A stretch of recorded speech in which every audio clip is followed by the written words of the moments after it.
My name's Brian, and for 5 years, I thought I had built a peaceful life with the woman I loved and the stepdaughter I tried to call my own. I paid the bills, I made sacrifices, and I believed loyalty meant something. But one quiet morning over coffee, everything changed. My wife looked me in the eye and told me she was leaving for her abusive ex. What she didn't know was that I already knew the truth. And while she thought she was walking away freely, I had already planned exactly how I'd make her regret ever betraying me. Across from me sat Laura, my wife of 5 years. Her delicate fingers traced the edge of her tea mug as she stared blankly at the local newspaper. Not reading it, not really. Just staring. Her other hand stirred the cup in slow, mechanical circles. I used to love the way she looked in the mornings, relaxed, at ease, warm. But now, even in her bathrobe, she looked like a stranger wearing Laura's face. To my right sat Megan, her daughter from a previous marriage. 18 years old, already jaded by life. She scrolled endlessly on her phone, the light from the screen casting a blue glow across her pale face. Her expression was the same one I'd seen since the day I married her mother. Indifference, bordering on contempt. She rarely looked up when I spoke. Honestly, I stopped trying long ago. The sound of silverware clinking against ceramic plates echoed through the room. No one spoke. No one made eye contact. And yet, the silence was so loud it hurt. This had become our routine. Our marriage wasn't violent. It wasn't dramatic. It was worse. It was quietly dying. The kind of slow, suffocating death that no one notices until it's too late to save it. I still remembered the woman I fell in love with. Laura had just come out of a brutal divorce when we met. Her ex-husband, Derek, was a walking nightmare. The stories she told me in confidence. How he'd drink himself into a rage. How he'd hit her, humiliate her, isolate her, had chilled me to my bones. She bore scars, both physical and emotional, and I made it my mission to help her heal.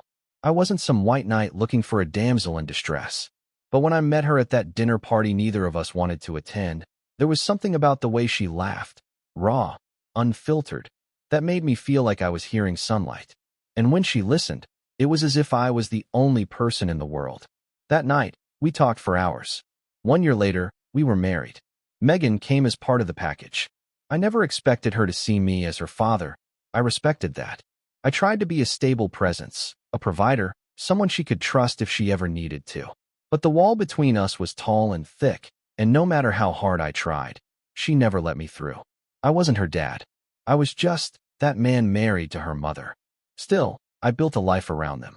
I worked late to pay for Megan's tuition fund.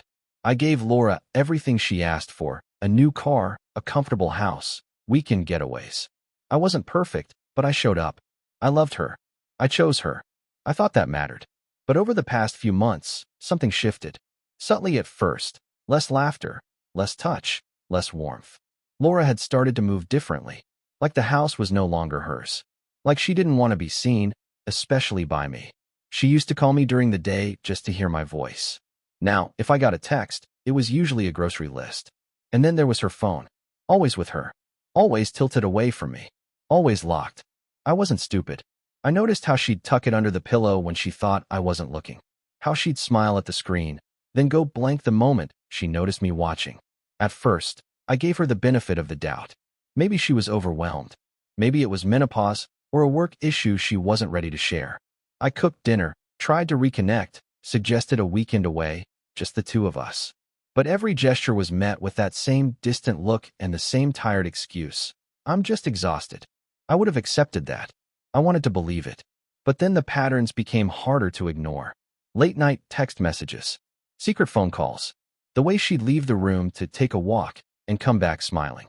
I felt like a ghost in my own home. That morning at the table, something inside me snapped, not in rage, but in resolve. I'd spent months hoping things would go back to how they were, waiting for her to come back to me.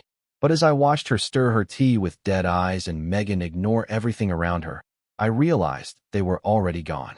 I wasn't living with a wife and stepdaughter. I was living with strangers who didn't care if I was in the room or out of their lives completely. So I made a decision. I was going to find out the truth. And if it was as bad as I feared, I wasn't going to beg, plead, or break down. No, I was going to act. Not with tears, but with strategy. Because if Laura thought she could destroy everything I built and walk away without consequence, she was about to learn just how wrong she was.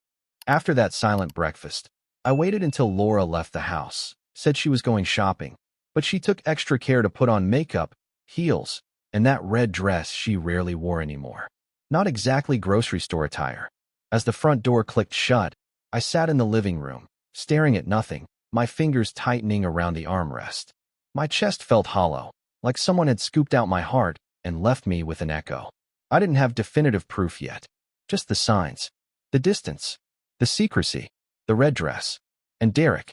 Yes, Derek, her ex-husband, the name that used to make her shiver, that she couldn't speak without her voice cracking. The man who, according to her own words, had broken her down piece by piece. A man she swore she'd never speak to again, let alone see. But something told me he wasn't in the past anymore. I picked up my phone and made a call I never thought I'd make. I contacted a private investigator, someone recommended by a buddy of mine who went through something similar. Divorce, betrayal, the whole circus. The guy's name was Lane. Cold voice, professional tone, expensive. $2,000 up front, no guarantees. It'll take a few days, he said. You'll have answers. But I don't promise comfort. I wired the money within the hour. The next 3 days dragged like months. Laura acted normal, at least her version of normal. Still distant. Still glued to her phone. She told me she was going to see her sister one night, but didn't come back until after midnight. I pretended to be asleep when she slipped into bed, but I could smell a different cologne on her. One I didn't own. I wanted to scream. I wanted to grab her shoulders and demand the truth. But instead, I waited. Quietly. Patiently. Because I knew, once I had the truth in my hands, I would not just confront her. I would control the narrative. On the 4th day, Lane sent me a secure email. We need to talk, he wrote. Photos, dates, location logs, all confirmed. You were right. I opened the files. And there it was. Clear as daylight. Photos of Laura meeting Derek at a motel on the edge of town. Her car in the lot. Him opening the door for her. Her smiling like I hadn't seen in years. One picture showed her in his arms, pressed close. Another, her entering his apartment with an overnight bag. Time-stamped. Dated. Repeated visits over the last few weeks. There was no ambiguity. No room for excuses. No possible explanation other than the one I feared most. My wife was cheating on me. With him. The same man who had once put her in the hospital. The man she swore was a monster. And she ran back to him. Behind my back, in my bed, in my home. I didn't cry. I didn't punch the wall or scream into a pillow. I just sat there, the photos burning into my retinas, my jaw clenched so tight it hurt. I had given this woman everything. My time, my trust, my protection. And in return, she betrayed me with the one person I'd spent years trying to protect her from. But it wasn't over yet. No, this wasn't the end. This was only the beginning. That night, Laura came home humming, like she was floating on clouds. She kissed my cheek, something she hadn't done in weeks, and asked if I wanted her to cook dinner. I said nothing, just watched her, studied her. Every movement, every fake smile, every too casual glance in my direction. She had no idea I knew. No idea I'd seen everything. I played the part of the clueless husband for 2 more days. Then, on the morning of day 7, she folded the newspaper, set it on the table, and looked at me with that peculiar expression. The one people wear when they're about to tell you something they know you won't like. Brian, she said softly, I have something to tell you. I set down my coffee cup, my face calm, unreadable. Oh, go ahead, I said. She hesitated, fingers brushing the tablecloth like she was drawing courage from the fabric. I'll be out for a month. I raised an eyebrow. A month. She nodded. I'll be staying with Derek. It's his birthday month, and I want to make it good for him. Just like that. No shame. No remorse. She wasn't even asking. She was informing me. I leaned back in my chair, hands folded in my lap. So, let me get this straight, I said, voice steady, almost amused. You're going to spend a month with your ex-husband. Cooking for him. Cleaning his house. Sleeping with him. Playing wife while I sit here like some placeholder husband. She narrowed her eyes. I am not some maid or hooker. I'm just giving him something I want to give. And what would that be? I asked sharply. Closure? Or another chance to abuse you in bed? She flinched at that, but only slightly. No, she said coldly. Because I told you, it's not cheating. I laughed once, humorless and low. Right, I said, because saying it out loud makes it okay. She looked away, pretending not to notice the rage quietly building in my chest. I watched her, and for the first time, I saw her for what she truly was, not broken, not damaged, willing, willing to betray me, willing to justify anything to get what she wanted.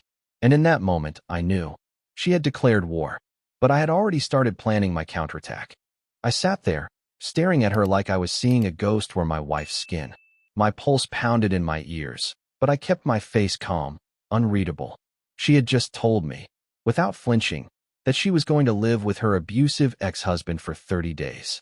Not for some emergency, not for closure, but because it was his birthday month, and she wanted to make it special. The silence stretched between us, thick and poisonous. I leaned forward slowly, setting my coffee down with deliberate care. So, I said, my voice smooth but cold, let me see if I understand this correctly. You'll be staying at Derek's place for an entire month. Doing what exactly? Washing his clothes? Cooking his meals? Having sex with him while I sit here like some loyal little husband waiting for your return? Her eyes flickered, just for a second, but her voice was sharper now, more defiant. I am not a maid, and I'm not a prostitute. I'm doing this because I want to. Because he still gives me something you don't. There it was. No more hiding behind excuses. No more pretending it was innocent. She was openly admitting to choosing him over me, and worse, acting as if I had no right to be offended. I let out a bitter laugh, shaking my head. Wow, you really think this isn't cheating? I told you about it, she snapped. That makes it different. I'm being honest. I'm not sneaking around anymore. The arrogance in her tone made my blood boil.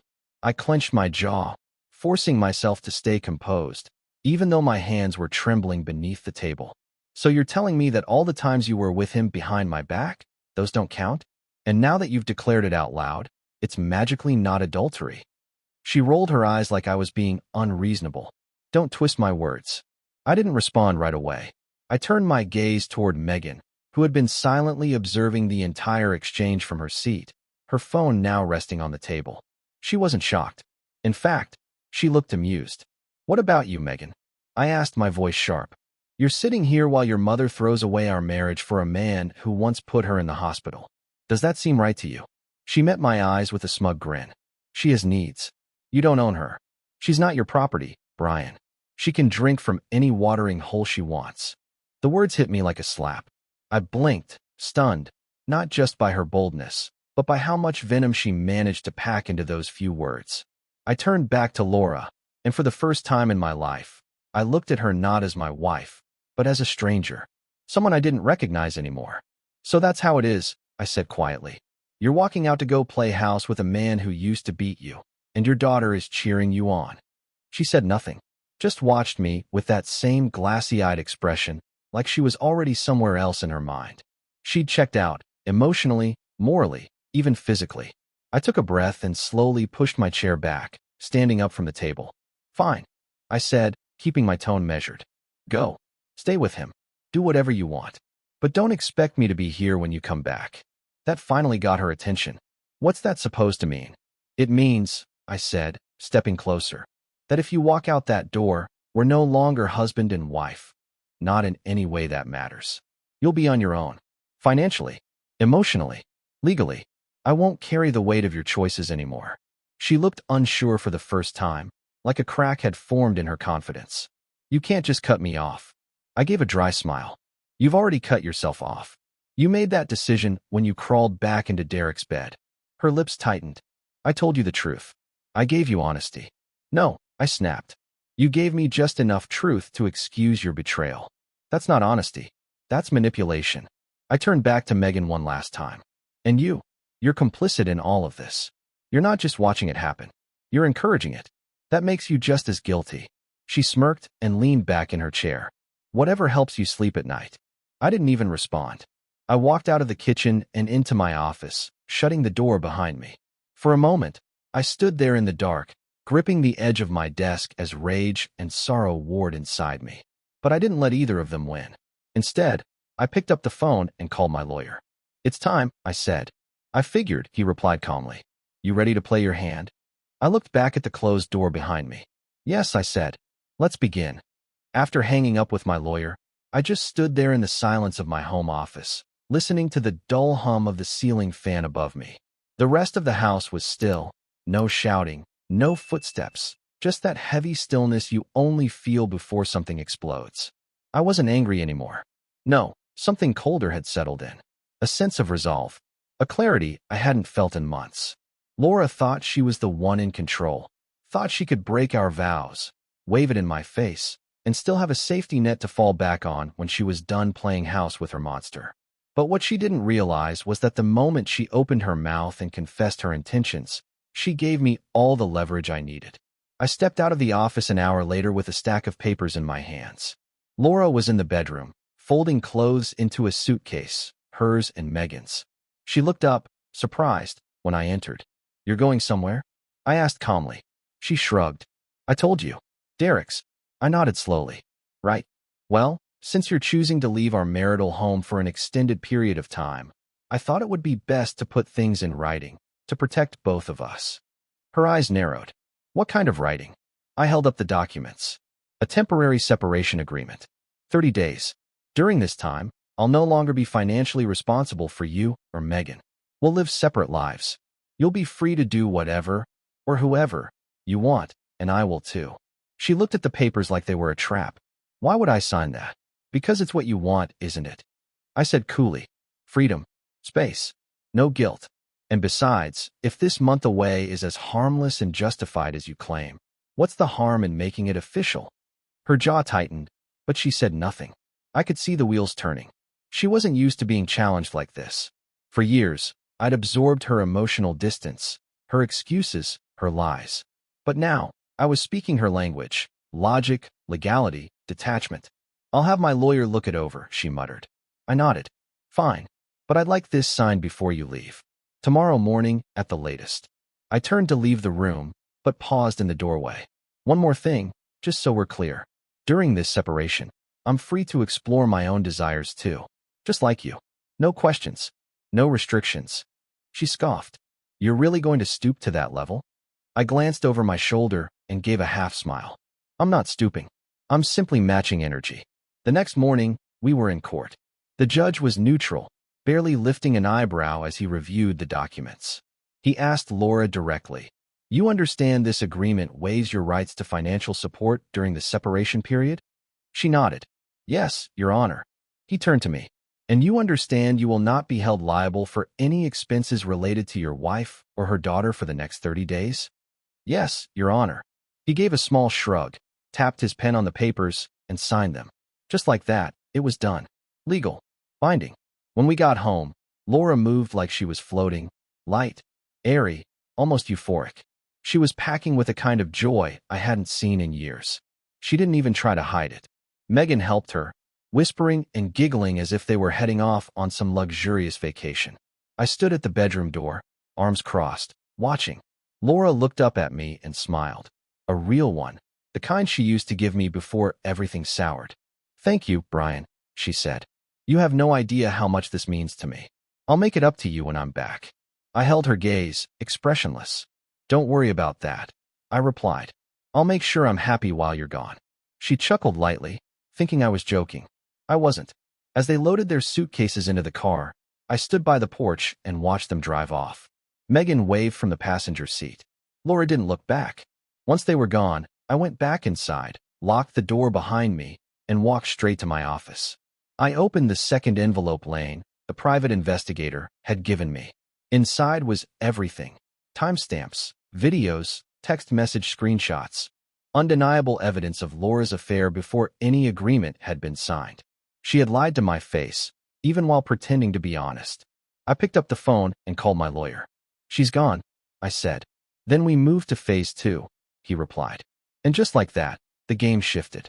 Laura thought she had bought herself a month of freedom. What she really bought was a front-row seat to the collapse of everything she took for granted. The moment their car disappeared from my driveway, I walked back inside and locked the door behind me. The silence in the house was different now, liberating. There was no more pretending, no more charades. Laura and Megan were gone, off to live their fantasy with Derek, and I was finally free to dismantle the life they thought would wait for them when they came back. I poured myself a whiskey, just one glass, and let the ice clink against the sides. It wasn't about the drink. It was about the ritual, the calm before the storm. I stood by the window, sipping slowly, and then walked upstairs to my office where the real work would begin. First on the list, the cars. Megan's precious Honda was the first to go. I had bought it for her when she turned 17, thinking it would earn me some respect, or at least a thank you. Instead, she'd mocked the color, scoffed at the model, and treated it like an entitlement. I had kept up the insurance, the maintenance, the gas. Not anymore. I called a dealership I knew would pay cash and arranged for pickup that very afternoon. When they towed it away, I didn't feel a shred of guilt. If Megan wanted a new ride, maybe Derek could buy her one. Or she could take the bus like the rest of the world. Next was Laura's car, the one she constantly bragged about to her coworkers and friends.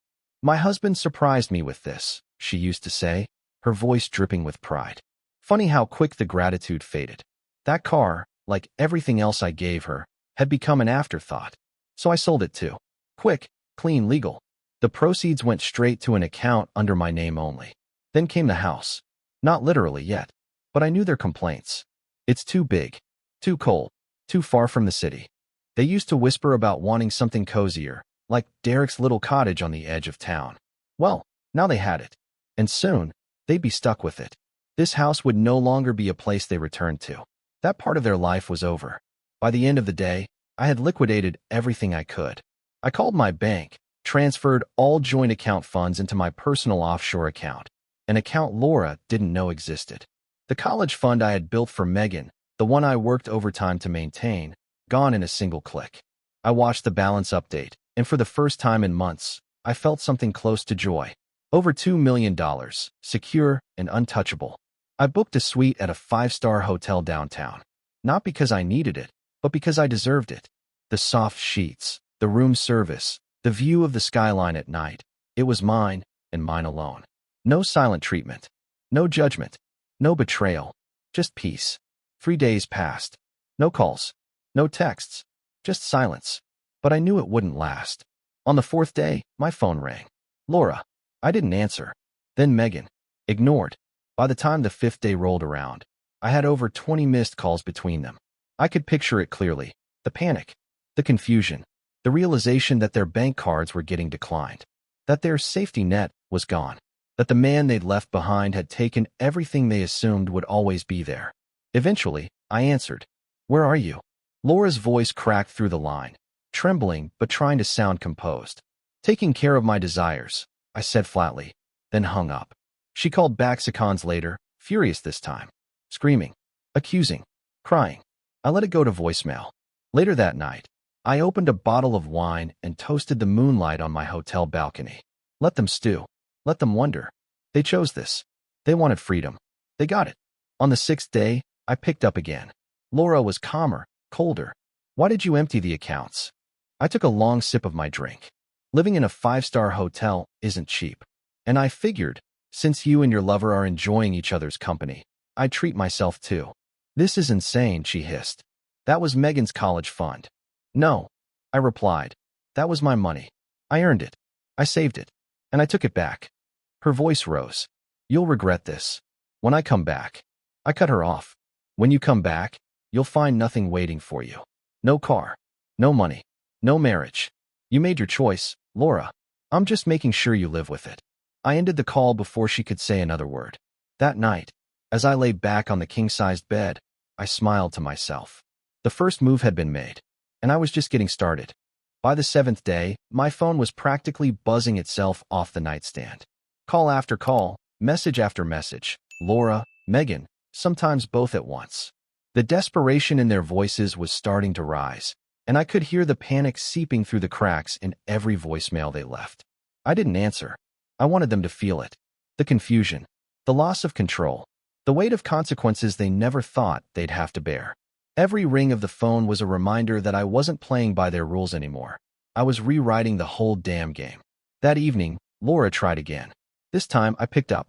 "Brian, this isn't funny anymore," she snapped, her voice tight with barely restrained fury. "You emptied everything. Do you understand what you've done?" I leaned back in the leather chair of my hotel suite, the city lights twinkling outside the window like they were toasting my freedom. "Of course I do," I I said, calm as ever. I made sure every cent I earned went exactly where I wanted. You know, for once. You took Megan's college fund, she shouted, her voice cracking. How could you? I didn't take anything that wasn't mine, I replied, swirling the bourbon in my glass. That fund was my money. I worked overtime, skipped vacations, pulled double shifts to build it. And what did I get in return? Lies. Betrayal. A wife who ran back to her abuser. A stepdaughter who mocked me in my own home. So, I figured, I'll fund my own education instead. One where I learn how to enjoy life without being stabbed in the back. There was silence on the other end. I could almost hear her clenching her jaw. You're not a man, she finally said, her voice shaking. You're just bitter. Petty. Maybe, I replied. But I'm also free. She launched into a tirade. Insults, accusations, threats about court, the police, her rights. I didn't interrupt. I let her go on until her voice started to crack from exhaustion. When she finally stopped, breathing hard into the receiver, I spoke again. You signed a legal agreement, Laura, I said softly. 30 days. No obligations. No responsibilities. You wanted freedom, remember? Well, this is what it looks like. I ended the call. 5 more days passed, and each one followed the same pattern. Screaming voicemails, desperate text messages, panicked emails. Megan even started calling from different numbers, thinking I'd answer if I didn't recognize them. I didn't. I had blocked them all. Let them stew. But on the 12th day, I picked up one final time. This time, Laura didn't scream. She didn't threaten. She didn't insult. Her voice was eerily quiet, almost hollow. Why? She asked. Why did you take it all? I looked out at the ocean view from my villa balcony in Montego Bay. The waves crashed gently against the shore. A blonde Russian woman, half my age, was lounging on the chair next to me, sipping champagne without a care in the world. Because, I said slowly, this is what I wanted. You chose to sleep with Derek. I chose to live like this. There was a sharp intake of breath. You're in Jamaica? Oh yes, I said with a small laugh. Turns out the island sun does wonders for betrayal recovery. You're disgusting. Funny, I said, sipping my drink. That's not what you said when I bought you that car or built that tuition fund for your daughter. Mark my words, Brian, she hissed. When I get back, I'm taking you down. You'll regret this. I paused, then replied calmly. No, Laura. What I regret is giving you the benefit of the doubt. But don't worry. Regret is yours now. Click. End of call. 3 days later, I got a message from my lawyer. Laura was planning to return home early. She and Megan were coming back, probably thinking they could salvage something. Maybe sweet-talk their way into forgiveness, plead for some piece of the comfort they'd taken for granted. I made one final call to my attorney. Deliver it, I said. Make sure it's done before she even walks through the front door. The next evening, I received a photo. Laura, standing on the porch of what used to be our home, holding a manila envelope with shaking hands. Megan beside her, eyes wide with confusion, her mouth half open in shock. They'd just been served. I smiled. For years, I had tried to build a life around them. I sacrificed. I stayed loyal. I showed up. And they threw it all away. Now, the roles had reversed. They were the ones standing outside, locked out of the life they thought they owned. And me? I was somewhere warm, expensive, and far away, finally free. The morning after they were served, I woke up in my oceanfront suite with a strange mix of calm and anticipation. I knew what was coming. The confusion, the anger, the calls. Laura would try to claw her way back. If not into my life, then at least into my wallet. But I had already played my hand. Now it was time to let the law do the rest. Sure enough, by midday my lawyer called. She's contesting the divorce, he said, the amusement in his voice barely hidden. Claims you gave her permission to be with Derek, that you supported the whole thing. I laughed. Let her try. He chuckled. I thought you'd say that. We're ready. The court date was set within days. I flew back, sat in that stiff wooden chair beside my lawyer, dressed in a navy blue suit with not a wrinkle out of place. Laura entered the room with that same self-righteous confidence she always wore when she thought she was smarter than everyone else. Megan trailed behind her, arms crossed, wearing that same bitter expression she always saved for me. The judge was no nonsense. Gray hair, sharp eyes, voice like a hammer. He looked over the documents without expression. Mrs. Wilson, he said, glancing at Laura. You claim your husband approved of you rekindling a relationship with your ex during a temporary separation? Yes, Your Honor, she said smoothly. We agreed I could stay with Derek. Brian even said I could do what I wanted. And you're claiming this arrangement started after the legal agreement was signed? She nodded. That's correct. My lawyer stood, clearing his throat. Your Honor, may I submit into evidence Exhibit A? Time-stamped photos and videos of Mrs. Wilson and Mr. Derek Reynolds engaging in a romantic and physical relationship before the legal separation. We also have copies of text messages between them during her marriage. The courtroom went silent. The judge reviewed the documents. His eyes narrowed. These are dated 2 weeks before the agreement was signed. Laura shifted uncomfortably.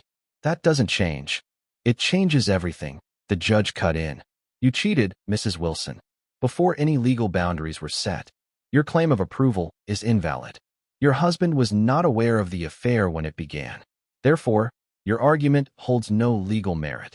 Laura's lips parted, but no words came out. My lawyer pressed forward. Furthermore, Your Honor, my client has accounted for every dollar spent during the 30-day separation. He has receipts, travel bookings, and expense records, all matching the timeline and confirming he used his own money for personal purposes during a legally agreed break. The judge nodded.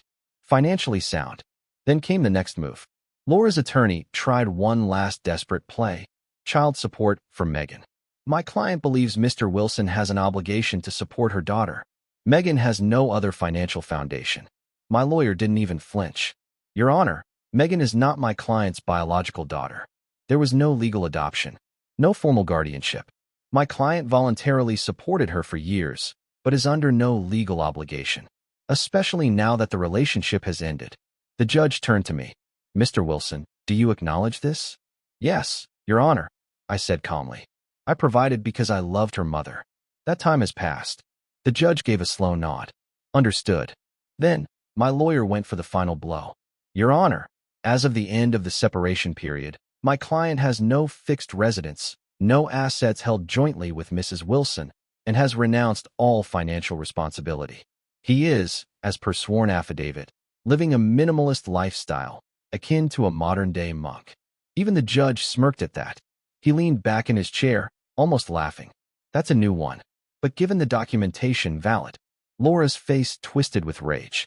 Megan glared at me like I'd just burned her future to the ground. But I didn't blink. I just watched them. I wanted them to see it. See how powerless they were in a system they thought they could manipulate. The gavel came down hard. Divorce granted. All shared funds remain with Mr. Wilson, as per the legal agreement. No further support is required. Court is adjourned. Just like that, it was over. Outside the courtroom, Laura rushed toward me. You think you've won? I looked her dead in the eye. No, I know I've escaped. She opened her mouth to argue, but I was already walking away, the sound of my shoes echoing down the marble hall like punctuation at the end of a sentence. They thought they could play me. They thought I'd beg, or break, or chase after the scraps they offered. Instead, I left them standing in the ruins of everything they took for granted. And I walked into the next chapter with nothing to lose and everything to gain. A month after the divorce was finalized, I received word through mutual acquaintances that Laura and Megan had officially moved in with Derek. I didn't react. There was no satisfaction in it. Not yet. But I knew time would reveal what they truly ran back to. And when it did, I wouldn't have to lift a finger. At first, they must have felt victorious. Laura got her freedom. Megan got to sneer at the man she once called just a stepdad. And Derek, well, he got exactly what he wanted. The woman who once escaped him, and the daughter who despised me for not being her father. But the thing about desires is, they come with consequences. Within 2 weeks, whispers started to reach me. Derek had begun drinking again. That didn't surprise me. I'd seen the signs.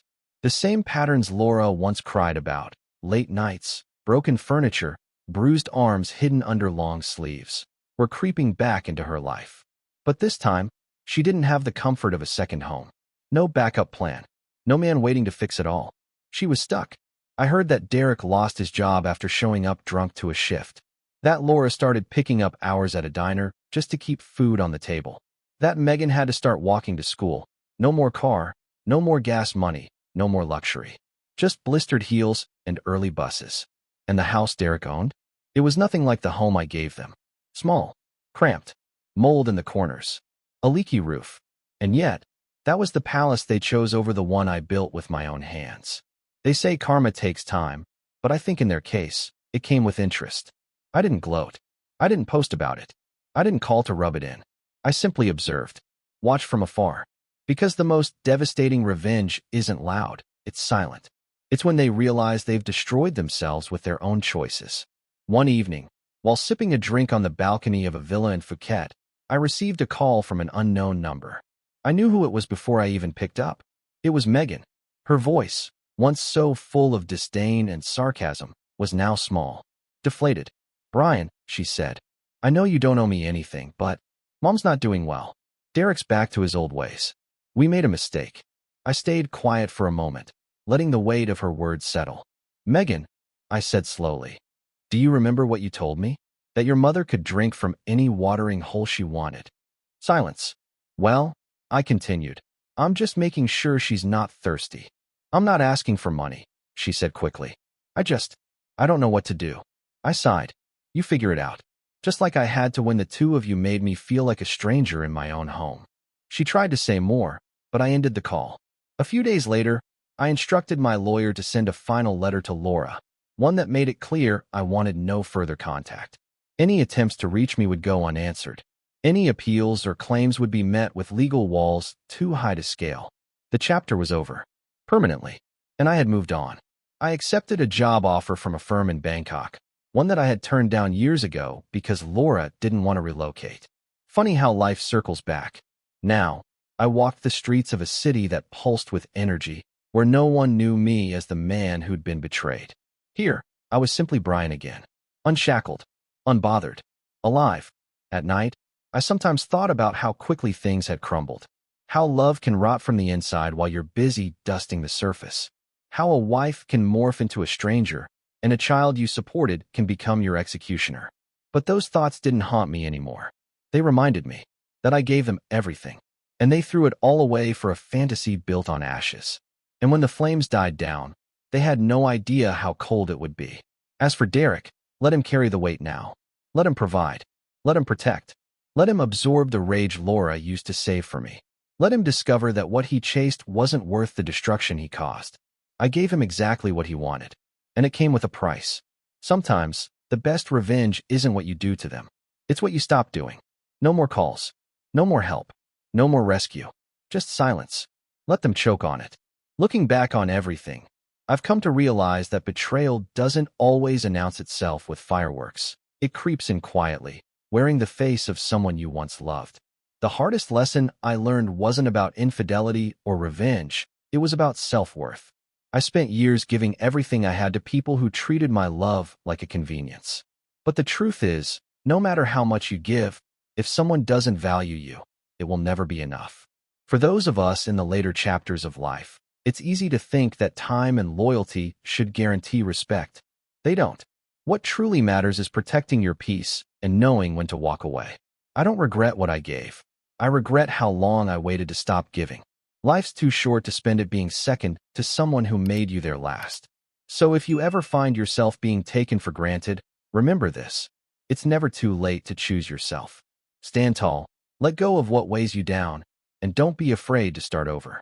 Sometimes, the greatest freedom comes when you finally stop waiting for people to change and start changing your own life.